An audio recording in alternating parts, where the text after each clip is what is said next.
Hello every one. DILR foundation സീരീസിന്റെ അടുത്ത സെഷനിലേക്ക് എല്ലാവർക്കും സ്വാഗതം.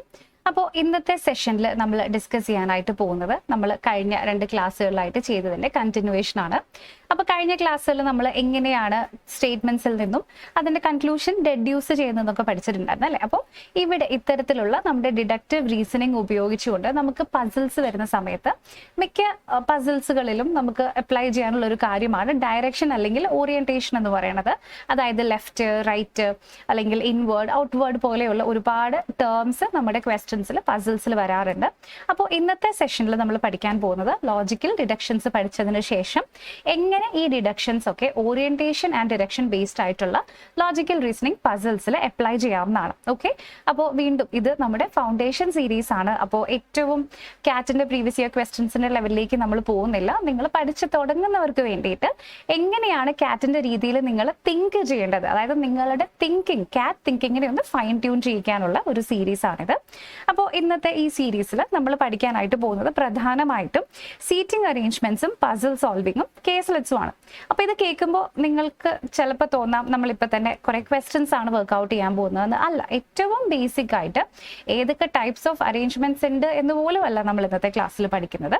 അറേഞ്ച്മെന്റ്സിന്റെ ബേസ്ഡ് ആയിട്ടുള്ള ചോദ്യങ്ങൾ വരുന്ന സമയത്ത് അതിൽ തന്നിരിക്കുന്ന ക്ലൂസ് വെച്ചിട്ട് അതിൽ നിന്നും നമുക്ക് എങ്ങനെ ഡിഡക്ഷൻസിലേക്ക് എത്താം, ഇതിലാണ് നമ്മുടെ ഇന്നത്തെ ക്ലാസ്സിൽ നമ്മൾ ഫോക്കസ് ചെയ്യാനായിട്ട് പോകുന്നത്. ഓക്കെ, അപ്പോൾ ലോജിക്കൽ റീസണിങ്ങിന്റെ സെറ്റുകളിലൊക്കെ ഇപ്പം കാറ്റ് 2026 നിങ്ങൾ പ്രിപ്പയർ ചെയ്യുമ്പോൾ എടുത്തു പറയാനുള്ള ഒരു കാര്യം, ഇങ്ങനത്തെ ക്വസ്റ്റ്യൻസിലൊക്കെ നമുക്ക് പെട്ടെന്ന് ആൻസർ നമ്മൾ ക്വസ്റ്റ്യൻ വായിച്ച് കിട്ടുക എന്ന് പറയുന്നത് അത്ര പോസിബിൾ അല്ല. സോ നമുക്ക് എപ്പോഴും ഡയഗ്രാം വരയ്ക്കേണ്ടതായിട്ട് വരും.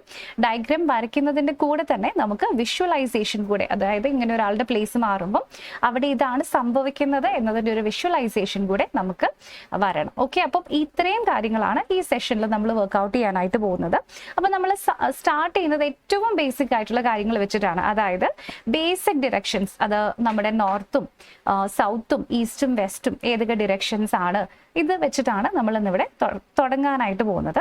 അപ്പോൾ ഇതിൽ നമുക്ക് അറിയേണ്ട ഏറ്റവും ഇമ്പോർട്ടൻ്റ് ആയിട്ടുള്ള ഒരു കാര്യം ഈ 4 ഡിറക്ഷൻസിൻ്റെയും ഡെഫിനിറ്റ് ആയിട്ടുള്ള പൊസിഷൻസ് ആണ്. കാരണം ഇവിടെ നോർത്ത് നമ്മൾ ഉദ്ദേശിക്കുന്നത് എപ്പോഴായിരിക്കും അല്ലെങ്കിൽ എവിടെയായിരിക്കും? നോർത്ത് എന്ന് വെച്ചാൽ നമുക്കറിയാം വടക്ക്, അതാണ് അതിൻ്റെ മലയാളം മീനിങ് അല്ലേ. ഇവിടെ നിങ്ങൾ ശ്രദ്ധിക്കേണ്ട കാര്യം, നിങ്ങൾക്കിപ്പോൾ ഒരു ക്വസ്റ്റ്യനിൽ may be 10 number of people are standing in a row facing north എന്ന് പറഞ്ഞാൽ അവർ ഉദ്ദേശിക്കുന്ന നോർത്ത് എന്ന് പറയുന്നത് നമ്മൾ ഫേസ് ചെയ്യുന്ന അതേ ഡിറക്ഷൻ ആണ്. ഓക്കെ, സോ ഇവിടെ നമ്മുടെ കോമ്പസിൽ കാണിക്കുന്ന, അതായത് വടക്ക് നോക്കിയ കോമ്പസിൽ കാണിക്കുന്ന ആ നോർത്ത് അല്ല ഉദ്ദേശിക്കുന്നത്. ഇവിടുത്തെ നോർത്ത് എന്ന് പറയുന്നത് ആ പേപ്പറിൽ നമ്മൾ ഇപ്പോൾ ആ പേപ്പറിനെയോ അല്ലെങ്കിൽ ലാപ്ടോപ്പിനെയോ അല്ലെങ്കിൽ നിങ്ങളുടെ മൊബൈലിനെയോ ഒക്കെ ഫേസ് ചെയ്യുന്ന ആ ഡിറക്ഷനെയാണ് നമ്മളിവിടെ നോർത്ത് എന്ന് പറയുന്നത്. അപ്പോൾ ഒരാൾ നോർത്തിലേക്ക് ഫേസ് ചെയ്യുന്ന സമയത്ത് നമ്മളും ക്വസ്റ്റ്യൻ സോൾവ് ചെയ്യുന്ന സമയത്ത് ഫേസ് ചെയ്യുന്നത് നോർത്തിലായിരിക്കും ബൈ ഡിഫോൾട്ട് എപ്പോഴും. സോ നമ്മുടെ ലെഫ്റ്റും റൈറ്റും തന്നെയാണ് നോർത്തിലേക്ക് ഫേസ് ചെയ്യുന്ന ഒരാളുടെ ലെഫ്റ്റും റൈറ്റും. ഓക്കെ, അപ്പൊ ഇതാണ് ഏറ്റവും ബേസിക് ആയിട്ട് നിങ്ങൾ അറിഞ്ഞിരിക്കേണ്ട ഒരു കാര്യം. നോർത്ത് എന്ന് പറഞ്ഞാൽ എപ്പോഴും മുകളിലേക്ക് പോയിന്റ് ചെയ്യുന്നു എന്നാണ് അതിന്റെ അർത്ഥം. അതിന്റെ ഓപ്പോസിറ്റ് ആണ് സൗത്ത്, നേരെ താഴേക്ക്. ഈസ്റ്റ് വരുന്നത് എപ്പോഴും ഈ സൈഡിലാണ്, റൈറ്റ് സൈഡിലും. വെസ്റ്റ് വരുന്നത് ലെഫ്റ്റ് സൈഡിലുമാണ്. അപ്പോൾ ഇത്രയും ഡിറക്ഷൻസ് നിങ്ങൾ ഓർത്തിരിക്കുക. എവിടെയെങ്കിലും ഡൗട്ട് ഉണ്ടെങ്കിൽ ഇത് ജസ്റ്റ് ഒന്ന് എഴുതി വെക്കുക. ഇവിടെ നമുക്ക് നോർത്തും സൗത്തും, ഇവിടെ ഈസ്റ്റും, ഇവിടെ വെസ്റ്റും. ഇനി ഈസ്റ്റും വെസ്റ്റും തമ്മിൽ മാറിപ്പോവാണെങ്കിൽ ഇത് ഓർത്തോളൂ കേട്ടോ. എനിക്ക് ചെറുപ്പത്തിൽ മാറിപ്പോവായിരുന്നു. അപ്പൊ നമ്മൾ ഈറ്റ് ചെയ്യുന്നത് എന്താണ്? ഫുഡ് കഴിക്കുന്നത് വലത്തെ കൈ കൊണ്ടാണ് അല്ലെ. അപ്പൊ വലതുവശത്ത് നമുക്ക് ഈറ്റ് എന്ന് ഉള്ള വാക്കിനെ ഈസ്റ്റ് എന്ന വാക്കുമായിട്ട് റിലേറ്റ് ചെയ്ത് ഓർത്തിരിക്കാൻ എളുപ്പമാണ്. സോ ഇങ്ങനെയാണ് ഞാൻ ഓർത്ത് വെച്ചിരുന്നത്, എൻ്റെ ഈസ്റ്റും വെസ്റ്റും മാറിപ്പോവാതിരിക്കാൻ. ക്ലിയർ ആയല്ലോ എല്ലാവർക്കും? അപ്പോൾ റൈറ്റ് സൈഡിൽ വരുന്നതാണ് ഈസ്റ്റ്, ലെഫ്റ്റ് സൈഡിൽ വരുന്നതാണ് വെസ്റ്റ്.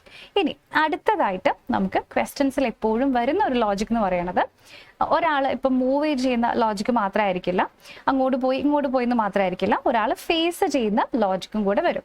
അപ്പോൾ ഒരാൾ നോർത്തിലേക്ക് ഫേസ് ചെയ്യുന്ന സമയത്ത് ഇത്ര ആലോചിക്കുക, ഞാൻ നേരത്തെ പറഞ്ഞതുപോലെ തന്നെ നോർത്തിലേക്ക് ഫേസ് ചെയ്യുന്ന ഒരാൾ എപ്പോഴും നമ്മുടെ ഡയറക്ഷനിലാണ് ഫേസ് ചെയ്യുന്നത്. സോ നമ്മുടെ റൈറ്റ് എവിടെയാണ്? ഇവിടെ. അത് തന്നെയാണ് നോർത്തിലുള്ള ആളുടെ റൈറ്റും. നമ്മുടെ ലെഫ്റ്റ് എവിടെയാണ്? അതാണ് നോർത്തിലേക്ക് ഫേസ് ചെയ്യുന്നയാളുടെ ലെഫ്റ്റും. ക്ലിയർ? അപ്പൊ അയാൾ സൗത്ത് ആവുന്ന സമയത്ത് നേരെ തിരിയും. അപ്പോൾ ഇനി നേരത്തെ നമ്മൾ പറഞ്ഞ രണ്ടും കൂടെ ജസ്റ്റ് നിങ്ങളൊന്ന് ആലോചിച്ച് നോക്കിക്കേ. സോ ഞാൻ ഇവിടെ പറഞ്ഞു റൈറ്റ് സൈഡിൽ വരുന്നത് ഈറ്റ് അല്ലെ, ഈറ്റ് ചെയ്യുന്നത് റൈറ്റ് ഹാൻഡ് കൊണ്ടാണ്. സോ ഈറ്റ് ആണ് ഈസ്റ്റ് എന്ന് പറയുന്നത്. അപ്പൊ നോർത്തിലേക്ക് പോകുന്ന ഒരാളുടെ റൈറ്റ് സൈഡ് എന്ന് പറയുന്നത് എപ്പോഴും ഈസ്റ്റും, ലെഫ്റ്റ് സൈഡ് എന്ന് പറയുന്നത് വെസ്റ്റും.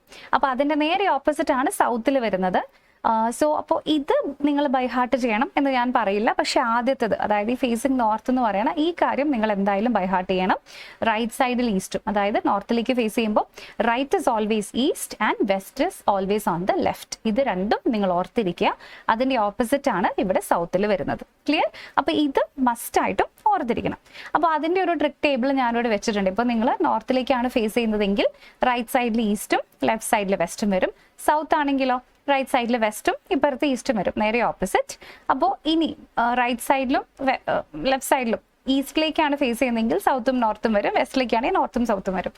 അപ്പോൾ അത് നിങ്ങൾ ഓർത്തിരിക്കണമെന്ന് നിർബന്ധമില്ല. ഈ ഒന്നാമത്തെ ഈ ഒരു റോ മാത്രം ഓർത്തിരിക്കുക. മറ്റത് രണ്ടും നിങ്ങൾക്ക് പറ്റുമെങ്കിൽ ഓർത്തിരിക്കുക, ഇല്ലെങ്കിൽ ഇറ്റ്സ് ഓക്കെ.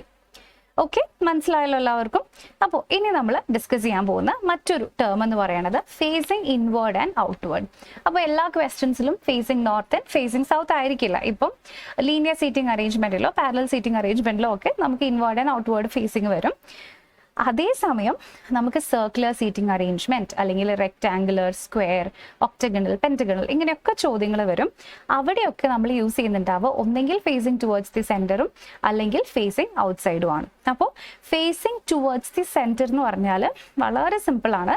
നമ്മൾ സാധാരണ എല്ലാ വീടുകളിലും ഇരുന്ന് ഫുഡ് കഴിക്കുന്ന അതേ അറേഞ്ച്മെന്റ് അല്ലെ. എല്ലാവരും ടേബിളിന്റെ ഉള്ളിലേക്ക്, അതായത് മുഖാമുഖം നോക്കിയിരിക്കും. അതാണ് ഫേസിങ് ടുവേർഡ്സ് ദി സെന്റർ എന്ന് പറയുന്നത്. അപ്പോൾ ഇവിടെ നമ്മുടെ തന്നെ നോർമൽ ആയിട്ടുള്ള ലെഫ്റ്റും റൈറ്റും ലോജിക്കുമാണ് ഇവിടെ ഇൻവേർട്ട് ഫേസിങ് എന്ന് പറയുന്ന അറേഞ്ച്മെന്റിൽ വരിക. അതേസമയം ഔട്ട്വേർഡ് എന്ന് പറയുമ്പോഴേക്കും അവിടെ നേരെ വ്യത്യാസം വരും. അപ്പോൾ ഔട്ട്വേർഡ് അപ്പിയറൻസ് അല്ലെങ്കിൽ ഔട്ട്വേർഡ് ഫേസിങ് ഔട്ട്സൈഡ് എന്ന് പറയുന്നത് ബേസിക്കലി നമ്മൾ മ്യൂസിക്കൽ ചെയർ, നമ്മൾ കസേരകളി എന്ന് പറയാം അല്ലെ. മ്യൂസിക്കൽ ചെയർ കളിക്കുന്ന സമയത്ത് എല്ലാവരും എങ്ങനെ ഇരിക്കുക? തിരിഞ്ഞിരിക്കും, പുറം തിരിഞ്ഞിരിക്കും. അതിനെയാണ് നമ്മൾ ഔട്ട്വേർഡ് ഫേസിങ് എന്ന് പറയുന്നത്. അപ്പോൾ എന്താണോ നമ്മുടെ റൈറ്റും ലെഫ്റ്റും അത് നേരെ അപ്പുറത്തേക്കും ഇപ്പുറത്തേക്കും മാറിപ്പോകും. ക്ലിയർ ആയല്ലോ എല്ലാവർക്കും? അപ്പോൾ ഇതാണ് നമുക്ക് ഓർത്തിരിക്കാനുള്ള ഇമ്പോർട്ടൻ്റ് ആയിട്ടുള്ള കാര്യങ്ങൾ. ഏറ്റവും ബേസിക് ആയിട്ടുള്ള കാര്യമാണ്. അപ്പോൾ ഇനി അത് വെച്ചിട്ട് ഒരു സിമ്പിൾ എക്സാമ്പിൾ ഞാനിവിടെ എടുത്തിട്ടുണ്ട്. 5 people are sitting in a circle. A is facing center, B is to the right of A. Where is B? അപ്പോൾ ഇവിടെ ഏത് സൈഡിലായിരിക്കും എയുടെ ബി ഉണ്ടാവുക? 5 ആൾക്കാർ ഒരു സർക്കിളിൽ ഇരിക്കണു. എ ഉള്ളിലേക്ക് ഫേസ് ചെയ്യുന്നു. ബി എയുടെ റൈറ്റ് സൈഡിലാണ്. അപ്പോൾ ബി എവിടെയായിരിക്കും ഉണ്ടാവുക? എയുടെ റൈറ്റിൽ തന്നെയായിരിക്കും, ലെഫ്റ്റ് സൈഡിലായിരിക്കില്ല. കാരണം ലെഫ്റ്റ് സൈഡിലാവണമെന്നുണ്ടെങ്കിൽ ഇത് ഇപ്പുറത്തെ സൈഡിലേക്ക് വരണം. ക്ലിയർ? അത് സിമ്പിൾ ആയിട്ടുള്ളൊരു എക്സാമ്പിൾ ആണ്. അപ്പോൾ ഇനി നമ്മൾ ഡിസ്കസ് ചെയ്യാനായിട്ട് പോകുന്നത് എങ്ങനെയാണ് പൊസിഷൻസ് മാപ്പ് ചെയ്യാന്നാണ്. അപ്പോൾ ഇവിടേക്ക് നമ്മൾ പോകുമ്പോൾ ഇത്രയും കൂടെ കാറ്റിന്റെ ലെവലിലേക്ക് പോവാണ് കേട്ടോ. സോ എപ്പോഴും നമ്മൾ ഡയഗ്രാംസ് വരയ്ക്കുന്ന സമയത്ത് നമ്മൾ ഒരാളിൽ നിന്നാണ് നമ്മൾ സ്റ്റാർട്ട് ചെയ്യാൻ പോകുന്നത് അല്ലെ. അയാളെ നമുക്ക് ആങ്കർ എന്ന് പറയാം. ആ ആങ്കറിൽ നിന്നാണ് നമ്മൾ ബാക്കിയുള്ള സ്റ്റെപ്സിലേക്ക് പോകുന്നത്. ക്ലിയർ? ഇപ്പം ഒരു സീറ്റിംഗ് അറേഞ്ച്മെന്റിന്റെ ക്വസ്റ്റ്യൻ ആണെങ്കിലും അല്ലെങ്കിൽ ഒരു മേ ബി ഒരു ഡിസ്റ്റൻസ് ആൻഡ് ഡിറക്ഷൻ ബേസ്ഡ് ആയിട്ടുള്ള ചോദ്യം ആണെങ്കിലും ഒക്കെ നമ്മൾ ഇവിടെ ചെയ്യേണ്ടത് എന്താണ്? ഒരു പൊസിഷനിൽ നിന്ന് നമ്മൾ ഇത് സ്റ്റാർട്ട് ചെയ്യാനായിട്ട് എടുക്കുക. നെക്സ്റ്റ് അടുത്തതായിട്ട് നമ്മൾ ചെയ്യേണ്ട കാര്യം ആ പൊസിഷനിൽ നിന്ന് വരുന്ന ആൾക്കാരുടെ ആ റെഫറൻസിൽ നിന്ന് വരുന്ന ബാക്കി ഡോട്ട്സ് കണക്ട് ചെയ്യുക, അല്ലെങ്കിൽ ബാക്കി പോയിന്റ്സ് തമ്മിൽ കണക്ട് ചെയ്യും. ഓക്കെ, അപ്പൊ ഇതാണ് നമ്മൾ ഇവിടെ ചെയ്യേണ്ടതായിട്ടുള്ള ഒരു കാര്യം. അപ്പൊ ഇത് മനസ്സിലാക്കാൻ വേണ്ടി ഞാനിവിടെ ഒരു എക്സാമ്പിൾ കൊടുത്തിട്ടുണ്ട്.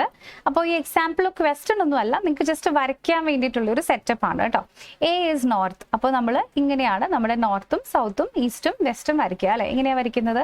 ഇവിടെ വരുന്നത് നോർത്ത് ആണ്. അപ്പോൾ ഇത് എ ആണ് എന്ന് നമുക്കറിയാം. Next B is 10 meter east of A. അപ്പൊ എയുടെ ഈസ്റ്റ് എന്ന് വെച്ചിട്ടുണ്ടെങ്കിൽ എവിടെയായിരിക്കും? ഈ സൈഡിലേക്ക് പോകണം അല്ലെ. അപ്പോൾ ബി ഇവിടെ 10 meter ആയിരിക്കും. C is 5 meter south of B. So C ഇരിക്കുന്നത് ബിയുടെ 5 meter സൗത്ത് എന്ന് വെച്ചാൽ ഇങ്ങനെ താഴേക്കായിരിക്കും. ക്ലിയർ? അപ്പോൾ ഇതുപോലെയാണ് നമ്മുടെ ക്വസ്റ്റ്യൻസിൽ നമ്മൾ പൊസിഷൻസ് മാപ്പ് ചെയ്യേണ്ടത്. അപ്പോൾ ഇതൊക്കെ ഏറ്റവും ബേസിക് ലെവൽ കാര്യങ്ങളാണ്. ആക്ച്വൽ ക്വസ്റ്റ്യൻസ് വരുമ്പോഴാണ് നിങ്ങൾക്ക് അത് നന്നായിട്ട് മനസ്സിലാവും. അപ്പോൾ അതിന് വേണ്ടിയിട്ട് ഞാനൊരു ചെറിയ ലീനിയർ അറേഞ്ച്മെന്റിന്റെ എക്സാമ്പിൾ എടുത്തിട്ടുണ്ട്. ഓക്കെ, ഇതൊരു കാറ്റിന്റെ ലെവൽ ക്വസ്റ്റ്യൻ അല്ല, ജസ്റ്റ് നമ്മളിപ്പോൾ പഠിച്ച കാര്യങ്ങൾ ഒന്ന് അപ്ലൈ ചെയ്ത് കാണിക്കാൻ വേണ്ടി എടുത്തിരിക്കേണ്ട ഒരു ചെറിയ ക്വസ്റ്റ്യൻ ആണ് കേട്ടോ. അപ്പോൾ ഇങ്ങനത്തെ ഒരുപാട് കേസ്ലെറ്റുകൾ അല്ലെങ്കിൽ ഇങ്ങനത്തെ ഒരുപാട് ക്ലൂസ് ചേർന്നിട്ടാണ് ഒരു കാറ്റിന്റെ ആക്ച്വൽ ക്വസ്റ്റ്യൻ ഉണ്ടാവുക.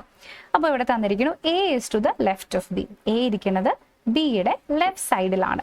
അപ്പോൾ അടുത്ത ചോദ്യം, ഇതിൽ ഏതാണ് ലെഫ്റ്റ്? ബിക്ക് ലെഫ്റ്റ് ഏതാണ്, റൈറ്റ് ഏതാണ്? എങ്ങനെ കണ്ടുപിടിക്കും? എപ്പോഴും നമുക്ക് തന്നിരിക്കുന്ന ക്വസ്റ്റ്യനിൽ നമ്മുടെ ഡിറക്ഷൻ തന്നിട്ടില്ല എന്നുണ്ടെങ്കിൽ ഡീഫോൾട്ട് ആയിട്ട് നമ്മൾ എടുക്കേണ്ട ഡിറക്ഷൻ എന്ന് പറയുന്നത് നോർത്ത് ആണ്.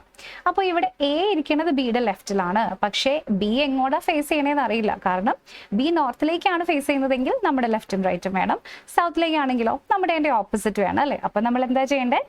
ബിനെ ഡീഫോൾട്ട് നോർത്തിലേക്ക് എടുക്കുക. അപ്പോൾ A is to the left of B എന്ന് പറഞ്ഞാൽ എ ഇവിടെ വരണം, C is to the right of B ഇവിടെ വരണം, D is to the left of A ഇവിടെ വരണം. So simply D A B C ആണ് നമ്മുടെ ആൻസർ ആയിട്ട് ഇവിടേക്ക് വരുന്നത്. മനസ്സിലായോ എല്ലാവർക്കും? അപ്പോൾ ഇത്രയും സിമ്പിൾ ആയിട്ട് നമുക്ക് ക്വസ്റ്റ്യൻസ് സോൾവ് ചെയ്യാം. അപ്പോൾ അവിടെ ശ്രദ്ധിക്കേണ്ട കാര്യം എന്തൊക്കെയാണ്? ഡീഫോൾട്ട് പൊസിഷൻ എന്ന് പറയുന്നത് എപ്പോഴും നോർത്ത് ആയിരിക്കണം. നോർത്തിലേക്ക് ഫേസ് ചെയ്യുന്ന ആളുടെ ലെഫ്റ്റും റൈറ്റും നമ്മുടെ തന്നെ ലെഫ്റ്റും റൈറ്റിനും ഈക്വലന്റ് ആണ്. ഓക്കെ, അപ്പോൾ ഇനി അടുത്തതായിട്ട് നമ്മൾ ഡിസ്കസ് ചെയ്യുന്നത്, ചില ചോദ്യങ്ങളിൽ നമുക്ക് ഫേസിംഗ് എന്ന് വരും, ചില ചോദ്യങ്ങളിൽ നമുക്ക് മൂവിങ് അല്ലെങ്കിൽ മൂവ്മെന്റ് ബേസ്ഡ് ആയിട്ട് വരും. അപ്പോൾ ഇത് രണ്ടും തമ്മിലുള്ള വ്യത്യാസം എന്താണ്?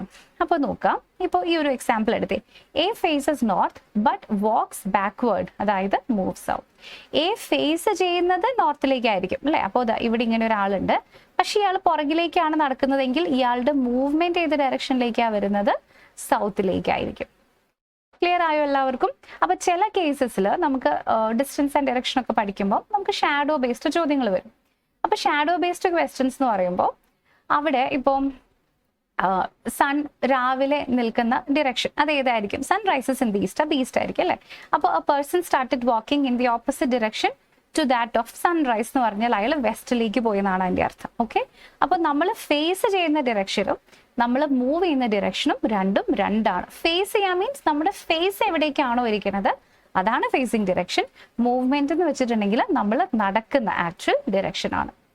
ക്ലിയർ ആയല്ലോ എല്ലാവർക്കും? അപ്പോൾ ഇത്രയാണ് ഇതിന്റെ ഏറ്റവും ബേസിക്സിൽ നമുക്ക് പഠിക്കാനുള്ളൂ.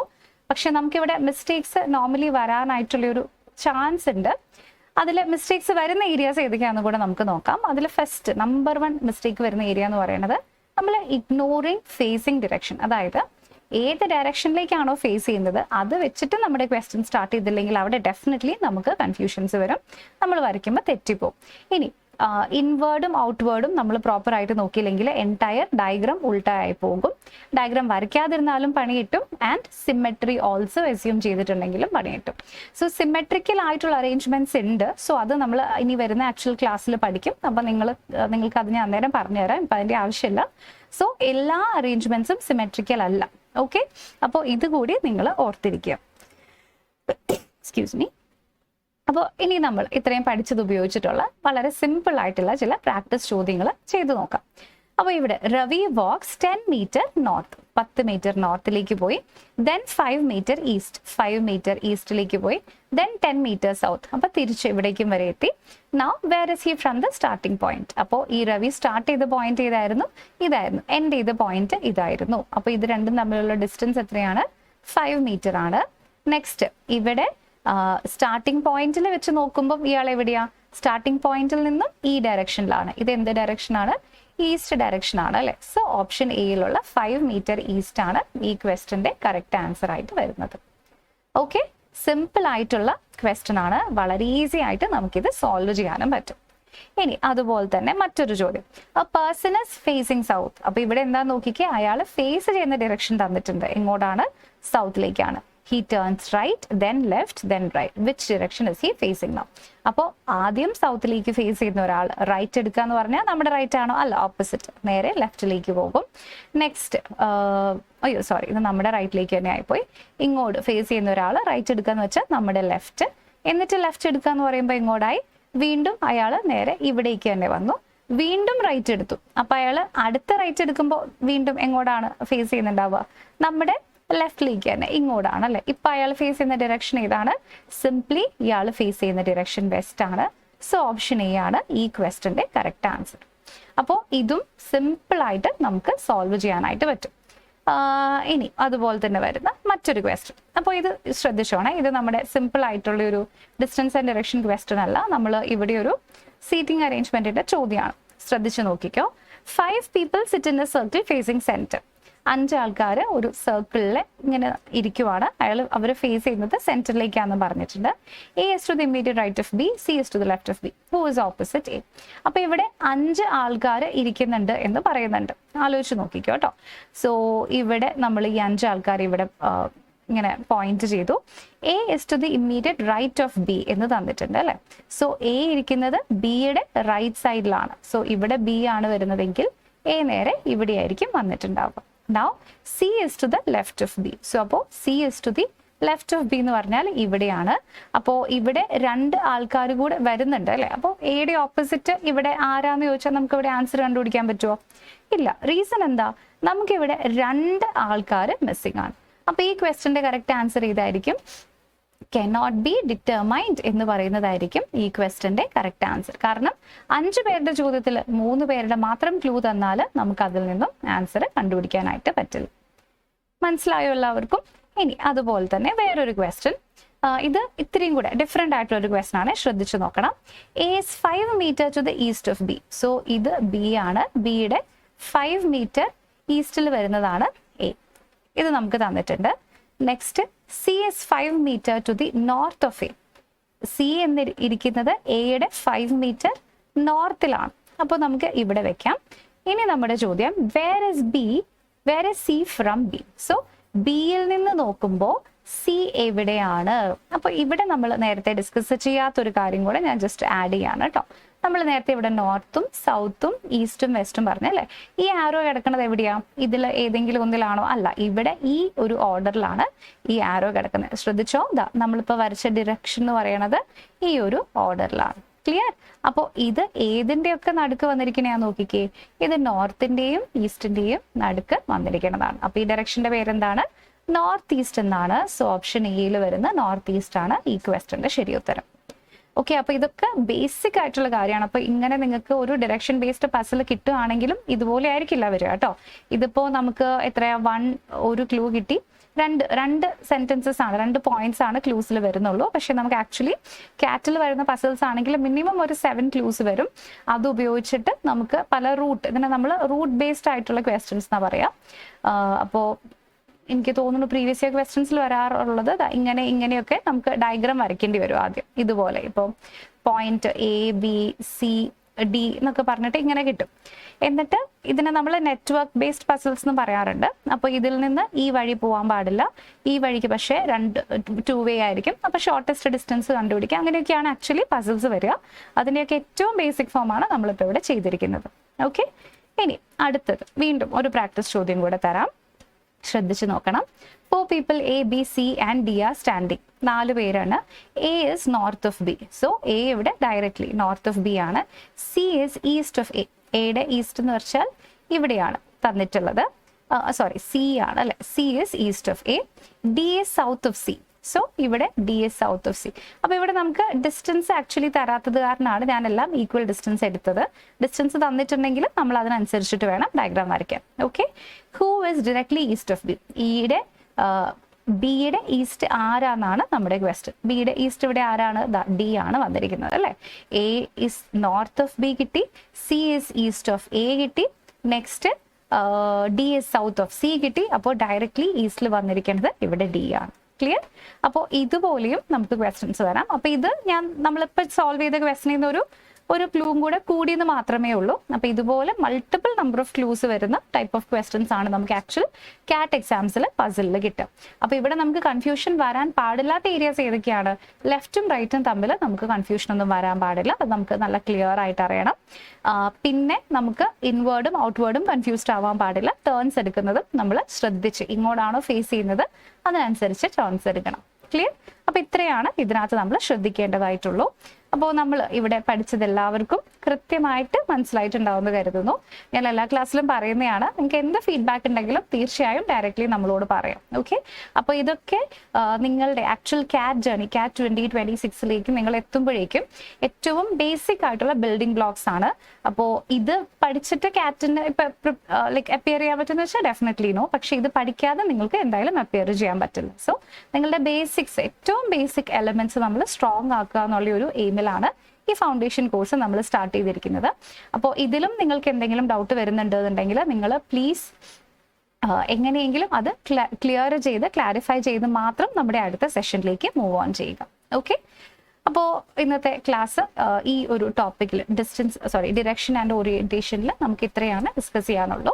എന്ത് ഫീഡ്ബാക്ക് ഉണ്ടെങ്കിലും നിങ്ങൾക്ക് നമ്മളെ എഴുതി അറിയിക്കാം. ഓക്കെ, അപ്പോൾ അടുത്ത സെഷനിൽ ഇതുപോലെ തന്നെ നമ്മൾ കവർ ചെയ്യുന്നത് ബ്ലഡ് റിലേഷൻഷിപ്പിന്റെ കുറച്ച് ബേസിക് ആയിട്ടുള്ള കാര്യങ്ങളായിരിക്കും. അപ്പോൾ ഇതിനു ശേഷം അടുത്ത ക്ലാസ്സിലേക്ക് എല്ലാവരും ജോയിൻ ചെയ്യുക. Thank you so much for watching.